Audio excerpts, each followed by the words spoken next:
como vender mais e como vender melhor. A profissão de vendas é uma das profissões mais antigas do mundo. E o profissional de venda é aquele que consegue fazer seu próprio salário. O profissional de venda pode até ter ganho quase que ilimitado. Mas o profissional de venda, ele também tem muitas adversidades para vencer. Ele recebe muitos nãos. Então o profissional de vendas tem que ter uma autoestima positiva e forte.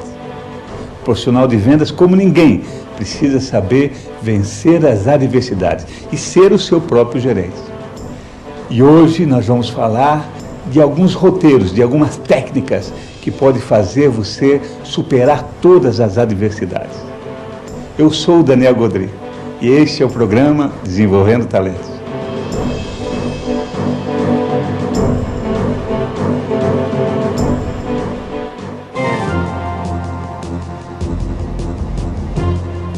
A primeira qualidade que um vendedor deve ter é a capacidade de não desanimar depois de ter levado muitos não. Claro que o maior sonho de um vendedor é ouvir o sim. Não tem coisa mais gostosa do que ouvir o sim. Mas, se todos os teus clientes estão dizendo sim, tem alguma coisa errada. Lógico, é evidente. Você precisa entender que o não faz parte da negociação. Esse é um dos fatores que faz com que muitas pessoas desistam de ser vendedores. O vendedor deve ter a capacidade de não se abalar com a resposta negativa dos clientes. Você deve entender que o cliente está recusando o produto e não você. Claro que para fazer grandes negócios você precisa ter uma autoestima positiva e forte, com certeza absoluta. Mas fique tranquilo, se você não tiver uma autoestima positiva e forte, você pode ao menos lembrar que você está prestando um favor para o cliente, que você está levando um benefício para o cliente. Então não faça o cliente sentir pena de você, não faça o cliente comprar por pena. Lembre-se que você está levando estratégias novas, oportunidades de negócios novos. Faça o cliente perceber que você é um consultor de negócios. E aí ele vai tratar você de igual para igual. Claro, o vendedor de sucesso deve perceber que a sua função é de ajudar as pessoas. Pensando assim, você pode ter certeza que a venda acontecerá como consequência. É bem isso mesmo. Observe como é simples. Quanto mais soluções você traz para o cliente, mais chances você tem de fazer negócio. Então, o que você tem que ser é um solucionador de problemas. É isso mesmo. Se uma pessoa resolve se mudar e está procurando uma nova casa, você como vendedor deve saber os motivos que a levaram a fazer isso e oferecer uma casa que não tenha mais esses problemas. Por exemplo, se eles estão se mudando porque a antiga casa não tinha espaço para as crianças brincarem, encontre uma casa que tenha um belo jardim. Isso é resolver os problemas do cliente. Às vezes, nem o comprador sabe o que ele quer comprar. Neste caso, o vendedor deve auxiliá-lo a escolher o produto certo. Quantas vezes a gente mente alguns benefícios que o produto tem e você sabe que ele não tem? Quantas vezes, na angústia para vender, você omite alguns dados que o produto tem? Então o segredo é exatamente fazer o contrário disso. Você sabe que o grande segredo é você ser honesto, é ser ético. Não omita, não minta. Procure ser sincero, mesmo porque nenhuma venda é a última. Você sempre vai voltar para encantar o cliente. Aliás, esse é um segredo da excelência. Você não pode considerar a venda como única. Então você precisa ser ético, você precisa ser honesto para que o cliente compre mais de você. Você pode observar que os vendedores que gostam de cavalos e de cavalgar têm mais facilidade em vender produtos para equitação, por exemplo. É claro que o vendedor bem-sucedido tem que amar as pessoas, tem que amar os clientes, mas também, principalmente, amar o que faz. Pense comigo, o vendedor que ama o que faz, que se empolga com o que faz, ele começa a conhecer mais o produto e o serviço. E quem conhece o produto e o serviço, quem tem paixão por aquilo, ele consegue convencer com muito mais facilidade. Vender pode ser uma tarefa fácil ou difícil, dependendo de cada pessoa. A venda é a atividade que mais depende da iniciativa própria. O sucesso depende de você. Antigamente, vender era muito diferente do que é agora. Antes, o vendedor entrava na loja do cliente, falava sem parar, convencia o cliente de que ele precisava comprar aquele produto. Fazia com que o cliente assinasse o cheque e saía correndo. de preferência sem deixar nenhum número de telefone para evitar que o cliente ligasse reclamando. Os vendedores sempre foram conhecidos por sua habilidade com as palavras. Geralmente quem era vendedor tinha muita habilidade com a oratória e sabia convencer as pessoas. No entanto, uma pesquisa recente demonstrou que a entonação de voz e a linguagem corporal são muito mais importantes do que as palavras que o vendedor usa. Nessa pesquisa, ficou comprovado que a comunicação se dá da seguinte forma: 7% pelas palavras que são ditas, 38% pela entonação da voz e 55% pela linguagem não verbal. Isto é, como nos comportamos e como falamos. Esta pesquisa trouxe um resultado surpreendente, porque demonstrou que o principal foco da atenção das pessoas não está no que o vendedor está dizendo, mas na forma como ele diz. Assim, se o vendedor não acreditar no que está vendendo, ele terá menos resultados. Claro, a confiança. Se tem algo que você precisa conquistar, é a confiança. Se o cliente confiar em você, ele faz negócio contigo, senão não faz. Se o cliente perceber que você está só querendo ganhar comissão, esqueça, ele não vai fazer negócio com você. Então o segredo é esse, é você confiar e fazer com que o cliente confie em você. Porque, claro, se o cliente confiar em você, ele começa a achar que é justo fazer negócio contigo, que é importante fazer negócio contigo. Então, com certeza absoluta, se tem algo que a gente precisa conquistar, é a confiança. Na verdade, acreditando na venda, você estará na frente de muitos outros concorrentes. Mas isso apenas não basta. É preciso estar preparado para vender. Essa preparação deve ser feita muito antes de estar frente a frente com o cliente. Como assim? Ela começa na pesquisa que você deve fazer antes da venda. Primeiro, comece pesquisando o cliente. Cuide da pronúncia do nome, com seus hábitos, com sua cultura, se ele é casado ou se é solteiro, quais são os seus hobbies e qual o seu time preferido. São detalhes simples, mas que fazem toda a diferença. Por exemplo, se você não está conseguindo ser atendido pelo comprador e você descobre que ele frequenta tal clube, você pode começar a participar desse clube até para encontrá-lo. Se você descobre que um diretor de uma grande empresa está pegando voo toda manhã no mesmo horário, você pode também programar para voar no mesmo horário e assim conversar com ele. Então, a pré-pesquisa é extraordinária. Quanto mais informações você tiver, mais chance de fazer negócio. É claro que se for um cliente antigo, você pode pegar todo o histórico de compras dele. Você sabe o que aconteceu no passado. Você pode, por exemplo, ter algumas informações de problemas antigos que houveram e que você precisa resolver. Enfim, tudo que você conhecer do cliente é extraordinário para você fazer bom negócio. Pesquise qual é a posição que ele ocupa dentro da empresa. Isso pode evitar que você perca tempo indo visitar uma pessoa que não tem poderes para comprar ou para decidir a compra. Além disso, saiba como funciona a empresa do seu cliente. Isso irá evitar, por exemplo, que você queira vender vinhos para um restaurante italiano que tem a sua própria vinicultura. Conhecer o teu produto, conhecer a tua empresa, conhecer o mercado. Claro, tudo isso, mas também conhecer a concorrência. Quanto mais você conhece a concorrência, mais chances você tem de fazer negócios. Pense comigo. O cliente, naturalmente, ele vai comparar o teu produto com o da concorrência. E o cliente vai querer saber quais as vantagens que você tem em relação à concorrência. Então você precisa conhecer muito bem. Saiba responder as perguntas. O segredo é você ter várias informações. Por quê? Porque informações geram conhecimento. E conhecimento é poder. Então procure conhecer também da tua empresa. O que ela tem de bom, prazo de entrega, todas as perguntas que o cliente fizer, você deve saber. Por exemplo, a garantia que a tua empresa tem, o prazo de entrega que ela tem, o prazo de validade dos produtos. Até porque para você mostrar os seus benefícios em relação à concorrência. Claro, você não precisa ficar falando mal da concorrência. Aliás, nem deve falar mal da concorrência. O que você tem que fazer é focar os pontos positivos que o teu produto tem. E lembre-se, cada resposta que você conseguir informar para o comprador, mais chances você vai ter de fazer negócio. Pense em quanto você quer vender e prepare alternativas. Trace objetivos mais claros e precisos. Algumas vezes o objetivo nem é vender na primeira visita. Por exemplo, se você vende planos de saúde e vai visitar uma empresa, seu objetivo não será sair de lá com um plano de cobertura total para os 500 funcionários, mas será fazer com que a empresa Fique conhecendo esse tipo de serviço e perceba quais são as vantagens de oferecer esse benefício para seus colaboradores. Aproveite cada negócio para fazer a venda complementar e a venda adicional. O que é a venda complementar? É você complementar aquele produto ou serviço que o cliente já comprou. Um exemplo, suponha que o cliente quis comprar um aparelho de CD para o automóvel dele. Depois da negociação você pode dizer, olha, esse aparelho de CD vai ficar ótimo com esse alto-falante. Então você está fazendo a venda complementar. E lembre-se também da venda adicional. O que é a venda adicional? É você vender algo mais do que o cliente imaginava. Se naquele exemplo do som do carro, você pode dizer, ó, que tal essa buzina vai ficar extraordinária no teu carro. Então é venda complementar.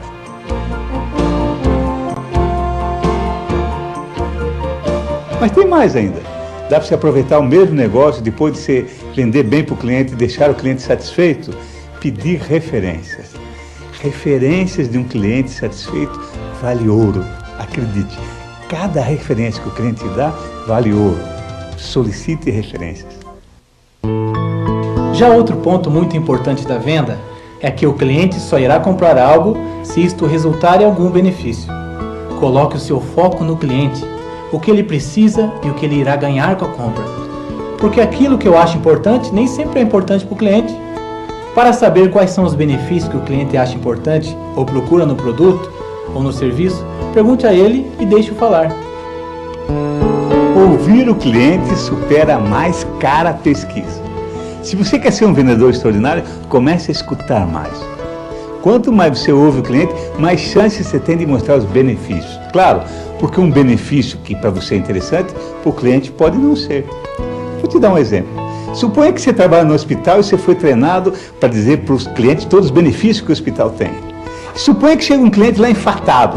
E aí você vai dizer, oh, seja bem-vindo, aqui nós temos ISO 9000, temos ISO 14000, nós somos um hospital voltado para o cliente. E o cliente vai mostrar o coração, eu estou infartado, eu quero a solução. E você, não, fique tranquilo, nós temos que lhe dar um café de boas-vindas, não vou mostrar o seu apartamento. E o cliente, eu quero resolver o problema do coração, não quero saber de ISO 9000, ISO 14000, não quero saber se você tem uma estratégia voltada para mostrar o apartamento. Eu quero a solução do meu problema, eu quero benefício rápido. Então isso é você focar no cliente.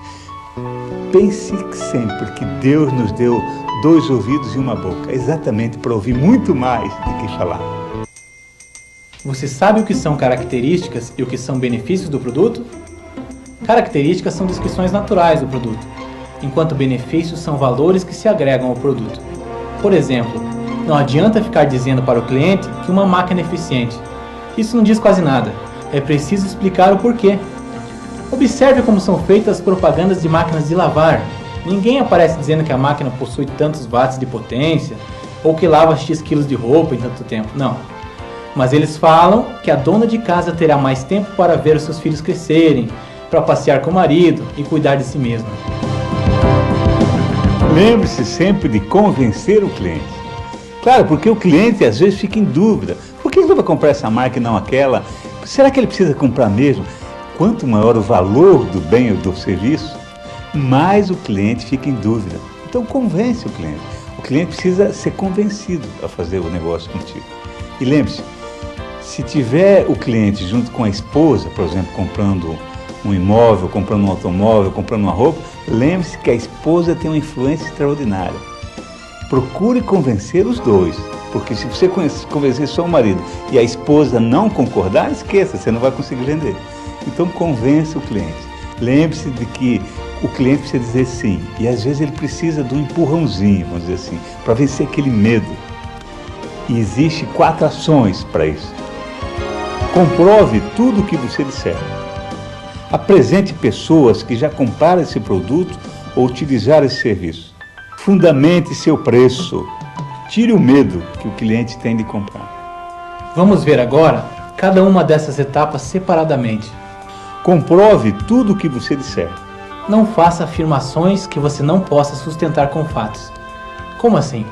Não adianta dizer que o carro é seguro, é preciso explicar o porquê ele é seguro. Quais são os acessórios que o deixam tão seguro? Apresente pessoas que já compraram esse produto ou utilizaram esse serviço. Isto faz com que a pessoa tenha mais confiança naquilo que você diz. Lembre-se que é mais fácil comprar um cortador de grama quando o seu vizinho já disse que comprou um e gostou muito. A recomendação de um cliente satisfeito é a melhor prova que você tem para fazer novos negócios.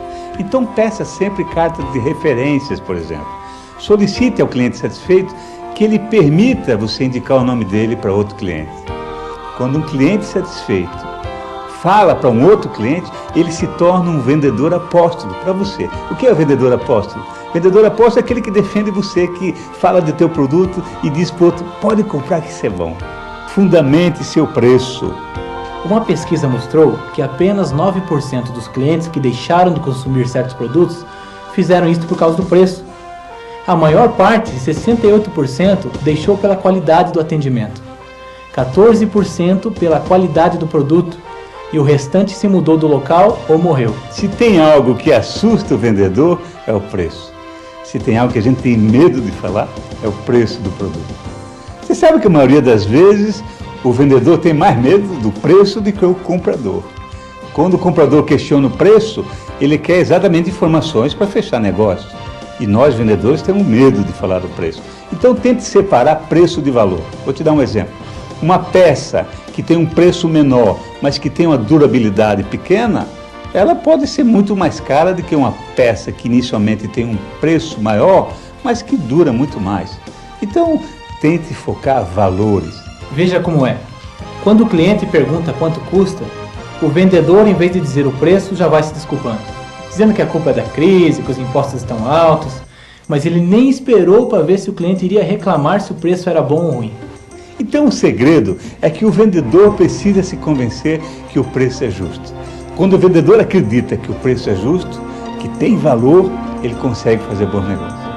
Você já imaginou quando um cliente começa a rebater dizendo, olha, eu acho caro, eu acho que esse produto é muito caro, e o vendedor sem segurança diz, olha, realmente o senhor sabe que eu também no íntimo acho que está caro, eu já falei para o meu diretor que esse negócio está cada vez mais caro, é a inflação, nosso concorrente não sei o quê, eu não consigo convencer o cliente que está barato, evidentemente que não vai vender. Então acredite, comece a achar que o que você está vendendo tem muito valor. Tire o medo que o cliente tem de comprar. Quando o cliente vai até uma loja, geralmente ele está disposto a comprar. O problema é que ele fica com medo.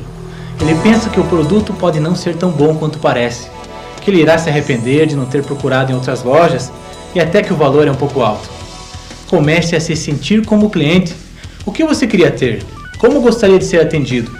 Quanto mais perguntas você se fizer, mais descobrirá como o cliente gosta de ser tratado. Quando o cliente está com medo, o que ele está querendo, na realidade, é mais argumentos. Sim, porque quanto maior o valor do negócio, mais medo dá, mais insegurança dá. Então o cliente, quando está com medo, ele precisa ouvir mais informações, mais benefícios. Porque se o cliente comprar com medo de você, ele vai devolver, ele vai achar que não fez bom negócio. Até que ele não devolva, mas ele vai ficar eternamente com aquela sensação que fez um mau negócio. Então elimine o medo. Elimine o medo dando mais informações. Durante a venda, certamente o comprador fará várias objeções ao que você está dizendo. Isso é normal. Tenha em mente que essas objeções são feitas ao produto que você está vendendo. Nunca encare como pessoal. Depois, procure saber qual é o real motivo da objeção.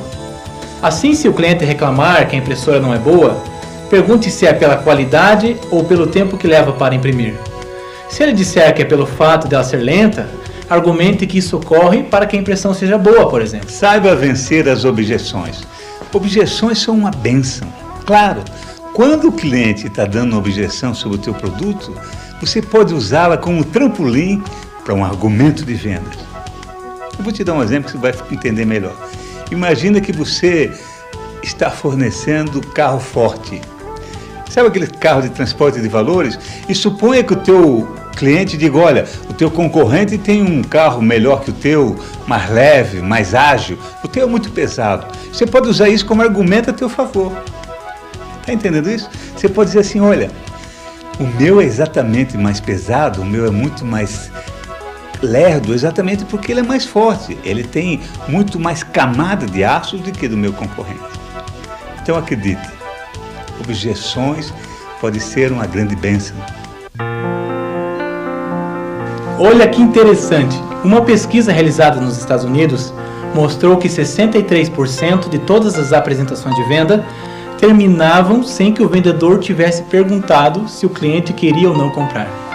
Pasmem, isso significa que muitas vendas não foram fechadas porque o vendedor esqueceu de perguntar se o cliente queria comprar ou não aquele produto. Você sabe que muitas vendas se perdem na hora do fechamento. Muitos vendedores têm medo de fazer o fechamento. Então, pense que a tua função nada mais é do que fechar a venda. Como é que você pode fechar a venda? Observe os sinais. O cliente normalmente dá sinais de compra, que a gente chama. Por exemplo, se tiver um casal comprando uma moradia e a esposa começar a olhar para o marido, dando algum sorrisinho, algum sinal de confirmação, ela está dando sinais de compra. Aproveite isso e feche o negócio. O cliente, quando ele começa a perguntar, por exemplo, tem mais cores, ou você consegue fazer isso a prazo, ele está dando sinais de compra. Então aproveite e feche o negócio. A tua função é vender, não tem outra. Venda, faça negócio. São tantas informações que às vezes a gente começa a ficar confuso. Então fique tranquilo, nós vamos dar uma recapitulada. Anote aí na sua agenda. Acredite em você mesmo. Ame o seu produto e ame o que você faz. Haja como um bom vendedor. Conquiste confiança. Faça pré-venda. Pesquise. Estabeleça metas. Venda benefícios. Ouça o cliente. Convença o cliente. E faça o cliente comprar. Esses são alguns passos que com certeza o ajudarão a se tornar um ótimo vendedor. Aplicando esses conceitos, você trabalhará mais satisfeito, venderá mais e aumentará o encantamento do cliente. E acredite, você pode ser muito melhor que você já é. Você pode vender muito mais do que você já vende. Boas vendas e bons negócios. E muito sucesso.